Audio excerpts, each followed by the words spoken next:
Bismillahirrahmanirrahim.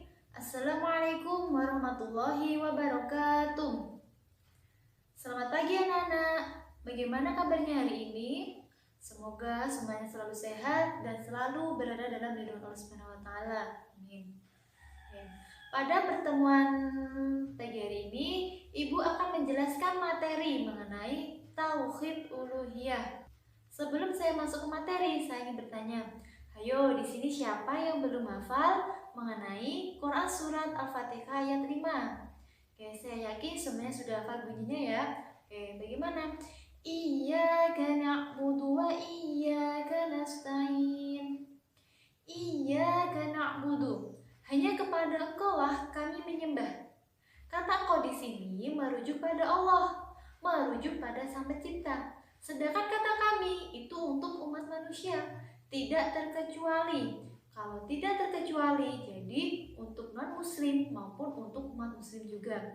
Jadi manusia hanya diperintahkan untuk menyembah Allah. Walaupun Allah Subhanahu wa taala sudah menciptakan para nabi dan rasul dengan mukjizat yang luar biasa, walaupun Allah sudah menciptakan para malaikat yang tercipta dari cahaya, tetapi yang wajib disembah hanyalah Allah Subhanahu wa taala. Wa iyyaka nasta'in, dan hanya kepada Engkau lah kami meminta pertolongan. Jadi manusia juga hanya diperintahkan untuk meminta pertolongan kepada Allah dalam keadaan apapun, baik dalam ketika situasi mendesak, baik ketika dalam situasi tidak mendesak. Nah, seperti itu. Misal, seseorang pengen kaya, perginya jangan ke dukun, tapi perginya ke Allah. Sebanyak apapun permintaanmu, pasti akan Allah kasih. Oke. Selanjutnya, pengertian tauhid. Tauhid secara bahasa dari bentuk masdar. Wahada, yuwahidu, tauhidan, yaitu mengesahkan.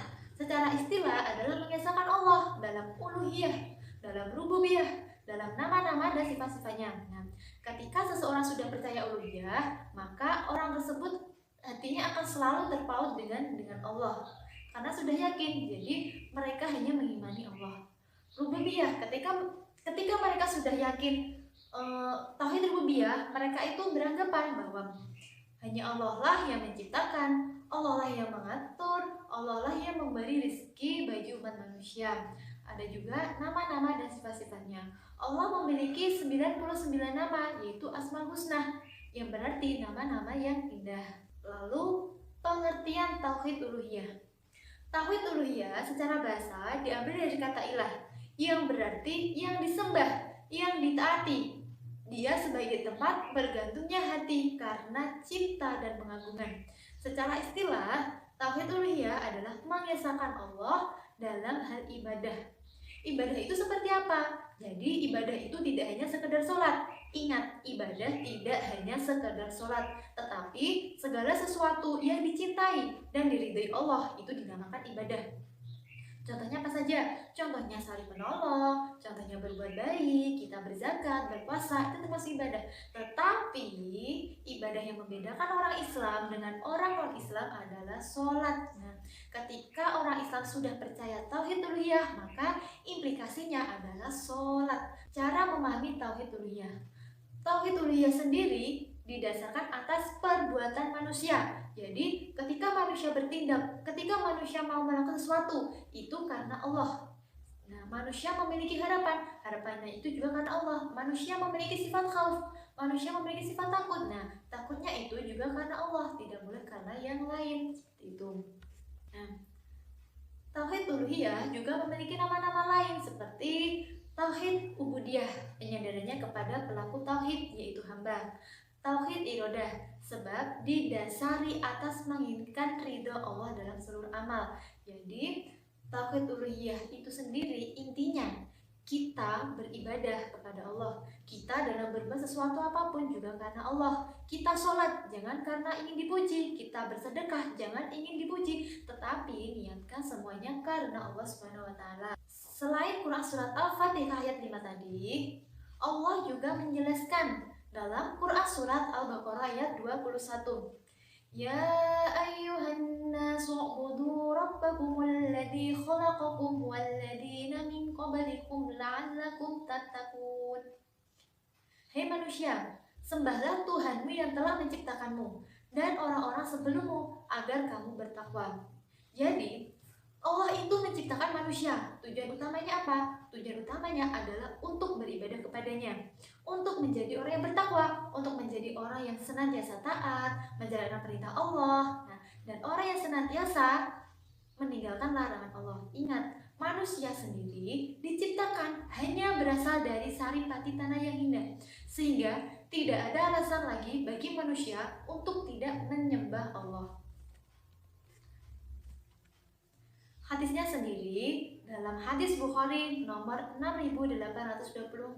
Nah, mengenai bahwa mentauhidkan Allah, perintah mengesahkan Allah, itu sudah menjadi prioritas dakwah Nabi Muhammad SAW.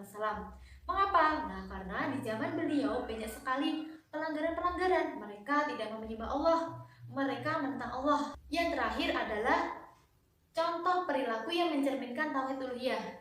Nah, yang pertama adalah sholat. Sholat sendiri adalah ibadah yang membedakan antara orang muslim dengan non-muslim. Tetapi ketika orang muslim tidak mau melaksanakan sholat, nah orang tersebut telah dinyatakan kafir. Nah, ketika kita sholat pun, kita tujuan utamanya ingin mendekatkan diri kepada Allah, ingin mencari ridhonya Allah, bukan karena ingin dipuji. Contoh yang kedua adalah tidak mencontek. Ketika seseorang mencontek ketika ujian, maka orang tersebut sudah tidak yakin di situ ada Allah, di situ ada para malaikat, dan tidak yakin akan kemampuannya sendiri. Nah, selanjutnya adalah puasa. Ketika kita berpuasa, kita tidak hanya dituntut untuk menahan lapar dan minum, tetapi juga harus mampu menahan nafsu dan syahwat. Nah, selanjutnya adalah syirik.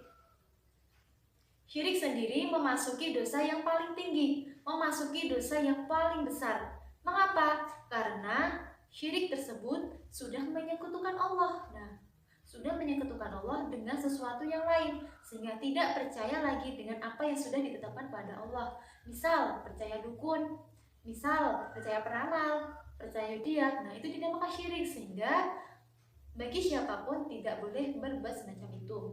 Nah, contohnya lagi adalah bersedekah, berinfak, berzakat. Nah, tetapi niatnya juga karena Allah. Seberapa besar zakat, sedekah, infak yang kamu berikan untuk orang lain, jika niatnya tidak ikhlas, niatnya tidak karena Allah, orang tersebut akan merugi. Lebih baik 100 rupiah tetapi ikhlas daripada 100.000 rupiah supaya ingin dipuji. Mungkin itu saja yang bisa saya sampaikan. Semoga bisa dipelajari dan bisa diterapkan. Wassalamualaikum warahmatullahi wabarakatuh.